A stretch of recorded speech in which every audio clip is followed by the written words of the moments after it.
Bonjour Xavier Timbaud. Bonjour. Vous êtes directeur principal à l'OFCE, l'Observatoire français des conjonctures économiques, et je vous reçois aujourd'hui dans le cadre du partenariat entre Xerfi Canal et le Printemps de l'économie, des économiques de Turgot. Vous participez pour votre part à la table ronde intitulée « La croissance peut-elle revenir ?» Alors aujourd'hui, on sent que cette croissance, elle revient, un retour favorisé par ce que l'on appelle déjà l'alignement des astres, baisse du prix du pétrole, baisse de l'euro face au dollar, taux d'intérêt au plus bas. Alors première question, vous à l'OFCE, à combien vous chiffrez ce surplus de croissance liée à ce choc externe? Alors, même ces chocs externes, puisqu'il y en a plusieurs, effectivement, la baisse du dollar, la baisse du pétrole, une politique monétaire extrêmement expansionniste, avec une partie non conventionnelle, ce qui fait qu'elle est assez difficile à prendre en compte, parce qu'on a peu d'expérience, on a l'exemple des États-Unis, mais c'est difficile de savoir quel sera l'impact. Mais en gros, quand on accumule tous ces facteurs, on peut avoir un gros demi-point de croissance en 2015 en plus. Demi-point de croissance. Voire même, si on est très optimiste et si on met sur chacun de ces facteurs des chiffres assez importants, en particulier sur la politique monétaire non conventionnelle, on pourrait même aller jusqu'à un point de croissance supplémentaire. Oui, on n'est pas à l'abri d'une bonne surprise. Donc on n'est pas à l'abri d'une très bonne surprise. On a l'habitude d'être surpris dans les mouvements de reprise pour différentes raisons. D'abord parce qu'ils sont toujours plus violents qu'on ne le pense. Ensuite parce qu'on sort d'une longue phase de croissance faible et donc on finit par se résigner en quelque sorte à peu de croissance. Et on oublie qu'il peut y avoir des facteurs de dynamisme. Et puis là, on a effectivement tout un tas d'instruments qui sont tous dirigés dans le même sens et qui peuvent nous faire une accélération assez nette de l'activité. Oui. Est-ce que néanmoins il y a des difficultés qui pourraient nous empêcher de profiter à plein de ce surplus de croissance? Alors, oui, il y a des difficultés et c'est pour ça aussi qu'il y a des incertitudes dans ce schéma de croissance. Alors d'abord, il y a des incertitudes géopolitiques qui sont très fortes. Ouais. Très fortes. Là, il ne faut pas se cacher derrière son petit doigt, donc ça peut avoir un impact. Il y a une incertitude qui c'est un tout petit peu atténuée, mais qui demeure autour de la Grèce et de la question de la zone euro. Est-ce qu'elle est robuste et solide? Comment va-t-elle gérer ces problèmes? Est-ce qu'il y a un risque d'implosion, d'explosion? Il va y avoir des élections en Espagne, il va y avoir des élections en France et dans d'autres pays. Il y a un risque politique en fait aujourd'hui en Europe qui pourrait avoir des conséquences en pratique en 2015, qui peut avoir aussi des conséquences sur le moral des investisseurs, leur perception du risque, et qui peut les amener à choisir d'autres zones du monde plutôt que l'Europe en se disant il y a des instabilités que je ne maîtrise pas et donc qui peuvent être dangereuses. Donc ça, c'est des éléments qui peuvent jouer. Il y a un troisième facteur de risque qui est assez préoccupant, qui est la question de la déflation. Alors, on est dans une zone d'inflation très basse, c'est en partie lié au pétrole, mais pas uniquement. Et pour le moment, les anticipations d'inflation restent ancrées sur la cible de la Banque centrale.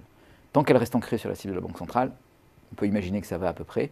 Mais le jour où elle décroche, on risque d'entrer dans une déflation qui va venir accroître le poids des dettes publiques et privées, et donc en fait nous replonger dans cette crise, celle dans laquelle on est entré en 2008, à cause de dettes publiques et privées, et surtout privées trop importantes. Alors justement, cette crise, elle dure depuis 2008. Je voudrais que l'on parle de notre potentiel de croissance. À combien est-ce que vous le chiffrez aujourd'hui? Est-ce que ces 7-8 années de crise ont miné durablement ce potentiel? Est-ce qu'on peut parler de pertes irréversibles?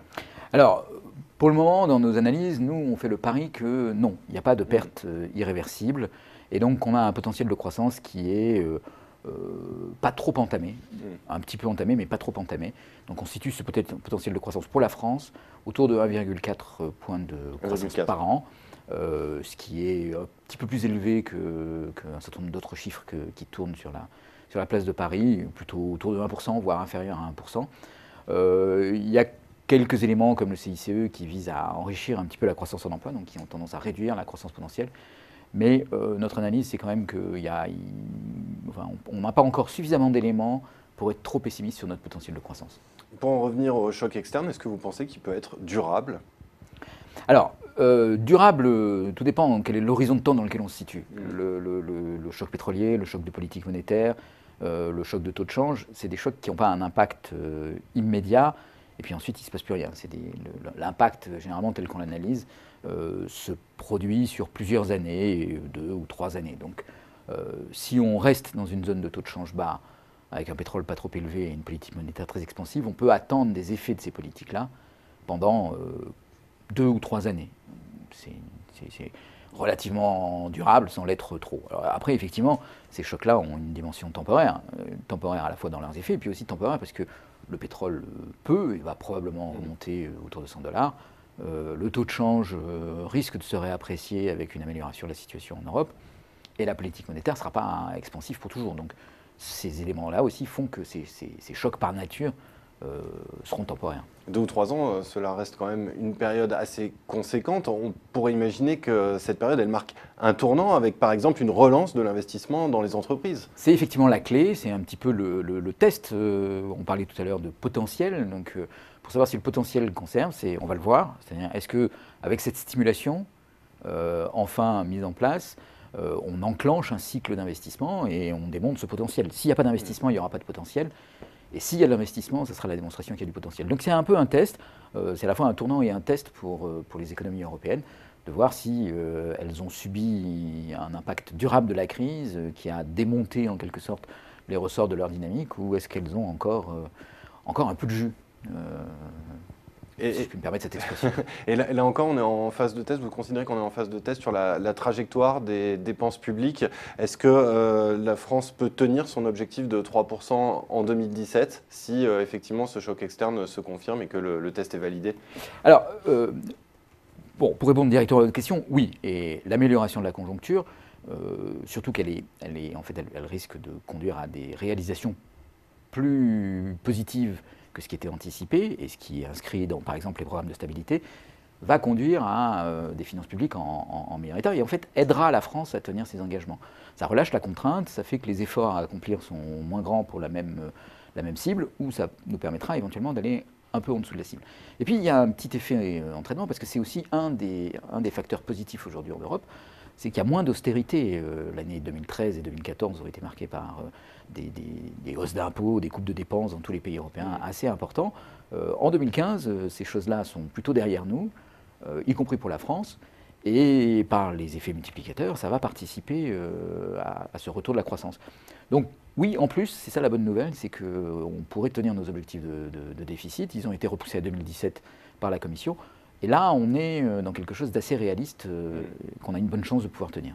On va terminer, Xavier Timbaud, en abordant un sujet qui vous tient à cœur, celui de New Deal vert. Vous appelez de vos voeux un plan d'investissement public et privé dans la transition énergétique de l'ordre de 2 points de PIB par an. Dans le contexte que vous nous décrivez, est-ce que vous diriez que c'est le bon moment pour l'enclencher? Alors oui, c'est le bon moment parce que malgré cette accélération de l'activité en Europe, le chômage est élevé et on ne peut pas rester longtemps avec un chômage élevé.